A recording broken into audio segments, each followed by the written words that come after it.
कपड़े बदलते हुए राजन ने रीता से कहा, जो रसोई घर में रात की खाने की तैयारी कर रही थी। लिफ्ट में आते समय डॉक्टर पमनानी को लिफ्ट से बाहर निकलते देखा। बिल्डिंग में शायद कोई बीमार है। रीता ने हाथ में पकड़ी हुई खाने की चीजें मेज पर रखी और प्लेटें नेपकिन से पोंछते हुए कहा, रति बीमार है, आज ऑफिस भी नहीं गई। खाने का पहला कौर मुंह में डालते हुए राजन के कहा, आज ऑफिस में मुझसे काम नहीं हो पा रहा था, ऐसा लग रहा था जैसे तबीयत ठीक नहीं है। रीता ने राजन की ओर जांचती हुई दृष्टि से देखा, फिर खाना खाते हुए कहा, बुधवार की छुट्टी है, आप डॉक्टर से जांच करवा लें। बच्चे क्या कर रहे हैं? पढ़ रहे हैं, टर्मिनल टेस्ट होने वाला है। दोनों चुपचाप खाना खा रहे थे। महानगर का कोलाहल धीरे धीरे कम हो रहा था। रीता ने कहा, भगवान के पास न्याय नहीं है। राजन भीतर ही भीतर जैसे चौंक पड़ा। प्रश्नवाचक दृष्टि से पत्नी की ओर देखने लगा। रीता ने कहा, रति कितनी अच्छी स्त्री है, पर पति कैसा किस्मत में लिखा हुआ था। अच्छे भले खाते पीते घर की लड़की कहाँ आ पड़ी। कहते हैं उसका पति अब रोज पीकर आता है। पता है, तरक्की के बाद रति की तनख्वाह बढ़ गई है। राजन कोई भी उत्तर नहीं सोच सका। वह चुपचाप खाना खाता रहा। दूसरे कमरे से बेटी की पुस्तक पढ़ने की आवाज आ रही थी। बात को आगे बढ़ाते हुए रीता ने कहा, रति अब अफसर बन गई है, उसकी तनख्वाह 1000 बढ़ गई है। राजन के चेहरे पर कुछ गंभीरता आ गई, जैसे कोई खास खबर सुनी हो। बेचारी रति सुबह को जल्दी उठकर घर का कामकाज करके बच्चों को स्कूल के लिए तैयार करती है। सबको नाश्ता देकर दोपहर का खाना बनाकर पति को देती है और खुद लेकर दफ्तर जाती है। सारा दिन दफ्तर में काम करने के बाद घर लौटने पर फिर काम। रीता के स्वर में स्त्री की पीड़ा छुपी थी। राजन ने कोई उत्तर नहीं दिया। राजन का मन कुछ देर तक अपने भीतर कुछ टटोलता रहा। फिर एकाएक वह चौंक पड़ा। कई दृश्य उसकी आंखों के सामने चलचित्र की तरह घूमने लगे। रोज सुबह उठने में देर हो जाने के कारण पहला विचार जो राजन के मन में आता है वही है कि उसकी रोज वाली बस कहीं छूट न जाए। वो हर काम जल्दी जल्दी करता है, बार बार घड़ी देखता है, कमोड पर बैठे बैठे ही ब्रश करता है, जल्दबाजी में नाश्ता भी पूरा नहीं करता है, कभी कभी पैंट की जिप लगाना भी भूल जाता है, कई बार पेन मेज पर छूट जाता है, बैग भी लिफ्ट में उतरते उतरते बांधता है। रास्ते पर उसके पैर चलते नहीं, दौड़ते हैं। उसे अपनी ही फुर्ती पर आश्चर्य होता है। बस स्टॉप पर पहुंचकर रति को वहां लगी लाइन में खड़े देखकर उसे राहत सी होती है। रति का कतार में होना इस बात का संकेत है कि उसकी बस अभी नहीं आई है। वह कुछ धीमे चलने लगता है। सोचता है चिंता करना, अपने आप को रौंदना उसकी आदत बन गई है। फालतू बातें और भ्रम मन में पालना उसके स्वभाव का हिस्सा बन गए हैं। वह बस के बारे में ऐसे सोचता है जैसे वह बस स्टैंड उसकी जिंदगी की दौड़ की मंजिल हो। रीता ने कहा, राजन, भगवान ने स्त्रियों का जीवन इतना दुखमय क्यों बनाया है? बदलते हुए इस समय में कहा जाता है कि सब कुछ बदला है, पर स्त्री का भाग्य कहाँ बदला है? राजन कुल्ला करके आ गया था। तौलिए से हाथ पोंछते हुए पूछा, क्या मिस्टर साजनानी बहुत ज्यादा पीने लगे हैं? रीता ने कहा, सुना है, अब तो धंधे पर भी ध्यान नहीं दे रहे हैं। सारा धंधा चौपट हो गया है। अब तो पत्नी की तनख्वाह से ही घर चल रहा है। राजन ने सूखे स्वर में कहा, यह धंधा भी तो रति के पिता ने ही शुरू करवा कर दिया था। रीता ने उसास भरते हुए कहा, माँ बाप बेटी के लिए 100 आशाएं रखें, 1000 कोशिशें करें, पर किस्मत भी साथ दे तब न। राजन को दफ्तर में बिताया दिन याद आया। रीता से बोला, मैं आज स्वयं को थका थका अनुभव कर रहा हूँ। ऑफिस में काम करने में मन नहीं लग रहा था। सोफे पर आराम से बैठकर टी हुई। देखिए, पर आवाज कम रखिएगा, बच्चों की पढ़ाई में डिस्टर्ब होगा। मैं जरा रति को देख आऊं। राजन सोफे पर बैठकर हुई देखने लगा। चित्रहार चल रहा था। फिल्मी गीतों पर नायक नायिका नाचते कूदते चक्कर लगा रहे थे। पीछे के दृश्य बार बार बदल रहे थे।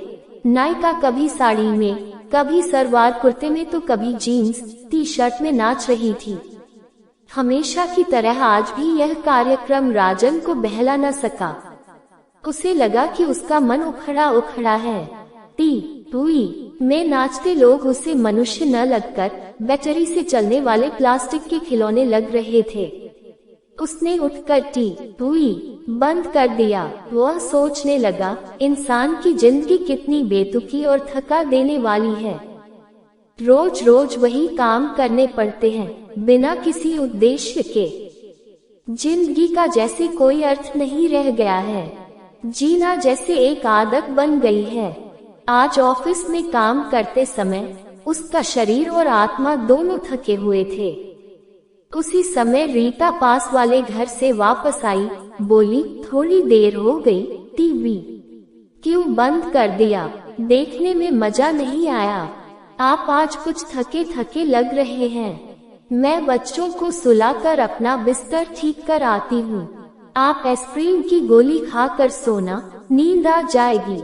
दरवाजे के पास पहुंचकर रीता ने पति की ओर देखा और फिर बोली, रति को 102 बुखार था, पर बुखार में भी वह मुस्कुरा रही थी। उसे देखकर रति के चेहरे पर एक पर अपनत्व भरी, कुछ डग भरी, कुछ सुख भरी दूज के पतले चांद की तरह बारीक मुस्कुराहट दिखाई देती है। राजन जानता है यह मुस्कान उसके लिए है और उसके अपने चेहरे पर उसकी जानकारी के बिना मुस्कुराहट तैर जाती है। वह सुबह की सारी तकलीफें, सारी परेशानियां भूल जाता है। जब वह बस में अपनी सीट पर बैठा रहता है और बस शहर की रणभूमि की सेनाओं के बीच रास्ता बनाती, बड़ी आंखों वाले घोड़े की तरह दौड़ती रहती है, तब वह नन्ही मुस्कान गुब्बारे की तरह फूलकर उसके हृदय को अनजानी प्रसन्नता से भर देती है। उसके हृदय से प्रवाहित होने वाला रक्त उस मुस्कान को उसके सारे शरीर में फैला देता है। वह भूल जाता है कि रति भी इसी बस में कहीं बैठी है। सिर्फ वह मुस्कान उसके साथ होती है और उसके शरीर में टॉनिक की तरह ताकत और ताजगी का संचार करती रहती है। उसने और रति ने आपस में कभी बात नहीं की है। उन्हें इतना पता है कि वे पड़ोसी हैं, एक दूसरे के पास रहते हैं। उनकी आत्माएं एक दूसरे के इर्द गिर्द फड़फड़ाती रहती हैं। राजन को लगता है वह मृत नहीं है। बस में बैठे और मनुष्य भी निर्जीव नहीं है। रास्ते के दोनों ओर बनी इमारतें महज दीवारें नहीं हैं, उनके भीतर धड़कते हृदय है। शायद रति की यह नन्ही मुस्कान उसके निरर्थक जीवन को थोड़ी देर के लिए अर्थवान बना देती है। बड़े शहरों में बस की यात्रा प्रायः लंबी होती है। कभी कभी लगता है कि यह यात्रा पूरी नहीं होगी, पर हर एक बस किसी मुकाम पर आकर रुक जाती है। सारे यात्री वहां उतरते हैं। बस खाली खोखा बन जाती है। राजन का दफ्तर आखिरी स्टॉप के पास में है और रति का कुछ और दूर। दोनों बस के आखिरी स्टॉप पर उतरते हैं और लोगों की भीड़ में खो जाते हैं। खो जाने के पहले राजन की निगाहें रति की आंखों को ढूंढ लेती हैं। अनजाने में ही उसके चेहरे पर मुस्कुराहट आ जाती है। प्रत्युत्तर में रति के चेहरे पर भी एक नन्ही सी मुस्कुराहट तैर आती है। यह सब राजन की आदत सी बन गई है। उसे लगता है कि जब उसका आंखें रति की आंखों को ढूंढ लेती हैं, तब रति भी शायद उसकी निगाहों की प्रतीक्षा में होती है। शायद उसकी मुस्कुराहट न पाकर वह कुछ खो जाने जैसा अनुभव करती है। रीता दूसरे कमरे में बच्चों को सुलाने की तैयारी कर रही थी और बच्चे किसी बात पर आपस में बहस कर रहे थे। अचानक राजन को विचार आया कि आज उसे रति की मुस्कुराहट नहीं मिली। क्या इसी कारण वह उखड़ा हुआ था? आज ऑफिस में काम करने में मन भी नहीं लग रहा था। ऐसा कैसे हो सकता है? रति और मुझ में कोई संबंध नहीं है। हमने आपस में बात करने या पास आने का भी प्रयत्न नहीं किया। मौका मिलने पर भी हम दोनों बस में कभी पास नहीं बैठे हैं। हम दोनों एक दूसरे के इतना पास या दूर हैं, जितने दो तारे।